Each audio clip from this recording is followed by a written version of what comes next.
अगर आपके पास पर्याप्त पैसा है और आपके पास ज़मीन भी अच्छी खासी है और आप ये सोच रहे हैं कि कोई ऐसा बिजनेस हो जिससे आपकी पुश्तें भी बैठे बैठे कमाएं, तो ये वीडियो सिर्फ़ और सिर्फ आपके लिए होने वाला है।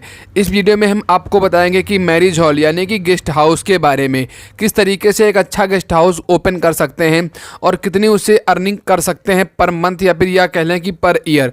उसके साथ साथ में कंप्लीट जानकारी आपको मिलेगी में कौन कौन से लाइसेंस लगते हैं, कैसे इसको हैंडल किया जाता है और साथ में तमाम चीज़ें। क्योंकि देखिए आज के समय में शादियां काफ़ी ज़्यादा हो रही हैं, साथ ही में लोग अब ये नहीं पसंद करते हैं कि शादी घर पे हो।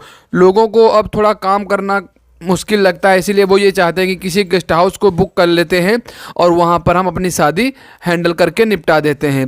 तो आपको कंप्लीट जानकारी मिलेगी। आपसे मेरा रिक्वेस्ट है कि वीडियो को अंत तक ज़रूर देखिएगा। हेलो एंड वेलकम फ्रेंड्स, आप देख रहे हैं आपका अपना यूट्यूब चैनल। आपसे मेरा रिक्वेस्ट है, यदि हमारे चैनल पर आप पहली बार आए हैं तो चैनल को ज़रूर सब्सक्राइब कर दें, आने वाले बेल आइकन को प्रेस कर दें ताकि हम फ्यूचर में कोई भी अपडेट जारी करें उसकी लेटेस्ट नोटिफिकेशन आप तक पहुंचे। तो चलिए वीडियो को स्टार्ट करते हैं। सबसे पहली चीज़ है इस बिज़नेस को करने के लिए एक परफेक्ट लोकेशन का होना। जब आपके पास परफेक्ट लोकेशन होगी तभी इस बिज़नेस में आप महीने और ईयर का काफ़ी अच्छा पैसा कमा सकते हैं। उसके लिए आपकी जो लोकेशन है वो कोशिश करिए किसी सोसाइटी के आसपास होनी चाहिए या फिर जहाँ पर भीड़ भाड़ है वहाँ होनी चाहिए। क्योंकि देखिए जब लोकेशन आपकी सिटी के अंदर या फिर सोसाइटी के आसपास होगी तो आपको जो बुकिंग्स हैं उन्हें मिलने में कोई प्रॉब्लम्स नहीं होगी। वहीं अगर हम बात करें अगर लोकेशन आपकी थोड़ा आउटसाइड पड़ रही है तो ऐसा नहीं है कि बुकिंग्स नहीं मिलेंगी, ये है कि आपको थोड़ा मशक्क़त करनी पड़ेगी। इसीलिए पूरी कोशिश करें जब आप लोकेशन सेलेक्ट करें तो वो लोकेशन सिटी के अंदर की ही हो। बात कर लेते हैं कि रजिस्ट्रेशन और कौन कौन से परमिशंस की ज़रूरत होती है। सबसे पहले इस बिज़नेस को करने के लिए आपको जीएसटी नंबर लेना होगा, उसके लिए आपको रजिस्ट्रेशन करना पड़ेगा। क्योंकि बड़े पैमाने का बिजनेस है तो उसके लिए जीएसटी नंबर काफ़ी ज़्यादा ज़रूरी होता है। और आप अपने स्टाफ को ज़्यादा सैलरी देंगे उसके लिए आपको 10 नंबर भी लेना होगा। साथ ही में मैं बात करूं तो आपको एक एनओसी फायर डिपार्टमेंट से भी लेनी होगी, क्योंकि काफ़ी ज़्यादा भीड़ भाड़ होती है शादियों में, आग लगने का खतरा भी होता है कई बार। उसके लिए एक एनओसी फायर डिपार्टमेंट से भी लेनी होगी। और उसके अलावा काफ़ी मारपीट हो जाती है, होने की संभावना होती है शादियों बारातों में अक्सर, तो उसके लिए आपको एक एनओसी पुलिस डिपार्टमेंट से भी लेना होगा। इसके अलावा अगर आप कैटरिंग की भी सुविधा उपलब्ध कराएंगे तो FSSAI का फूड लाइसेंस भी आपको अपने पास लेना होगा, तभी जाके आप खाने पीने के जो सामान है और वो सप्लाई कर सकते हैं। तो चलिए लाइसेंस की बात हो गई, अब हम बात करते हैं कि किस तरीके से इसका हम स्ट्रक्चर तैयार करें या फिर कैसे हम इसको पूरा बनाएं जो कि अच्छा खासा हर चीज़ उसमें अवेलेबल हो।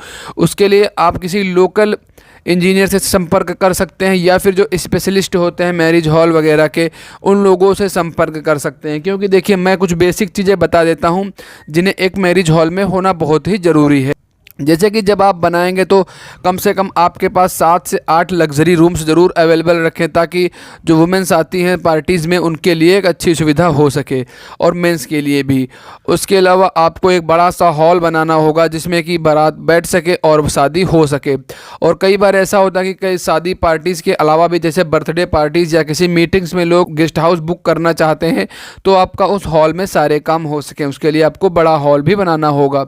और 7 से 8 आपको बाथरूम्स टॉयलेट्स भी अवेलेबल कराने होंगे ताकि किसी भी प्रकार की कोई प्रॉब्लम्स क्रिएट ना हो। और जब आप इतना काम करेंगे उसके बाद भी कई चीज़ें इंपॉर्टेंट हैं, जैसे कि आप अच्छी खासी पार्किंग की सुविधा भी अवेलेबल कराएंगे।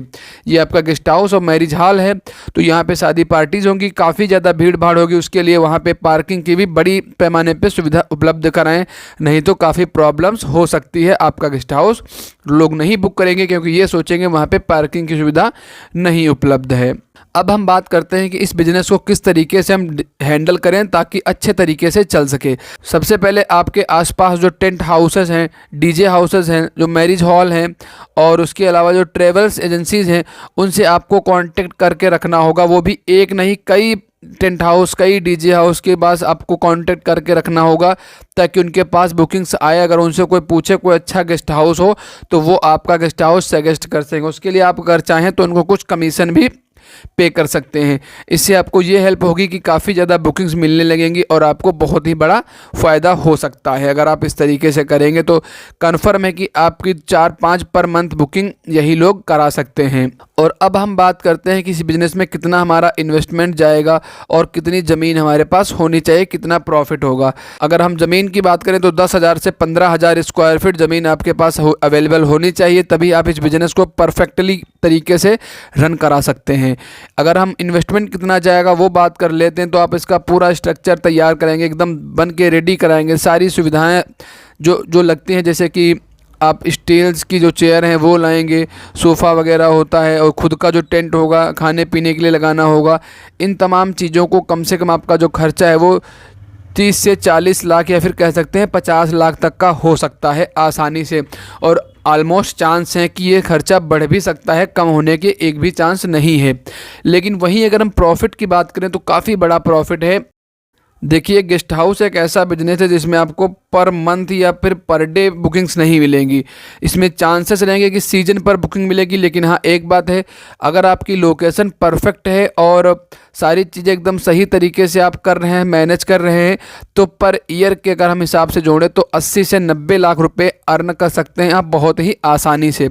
अगर मेंटेनेंस का हम खर्चा निकाल देंगे और स्टाफ का खर्चा निकाल देंगे, फिर भी आप पर मंथ 50 से 60 हज़ार रुपये ईजिली तरीके से अर्न कर सकते हैं। इसमें कोई बड़ी बात नहीं है। तो दोस्तों, उम्मीद करता हूँ ये वीडियो पसंद आया होगा। इसमें बस इतनी ही जानकारी थी। अगर आपको कोई डाउट या फिर कोई चीज़ पूछनी हो तो कमेंट्स के जरिए आप हमसे पूछ सकते हैं। हम पूरी कोशिश करेंगे उसका रिप्लाई करने के लिए। हम मिलते हैं किसी नए टॉपिक पर, नए बिजनेस के बारे में। तब तक के लिए धन्यवाद। जय हिंद, वंदे मातरम।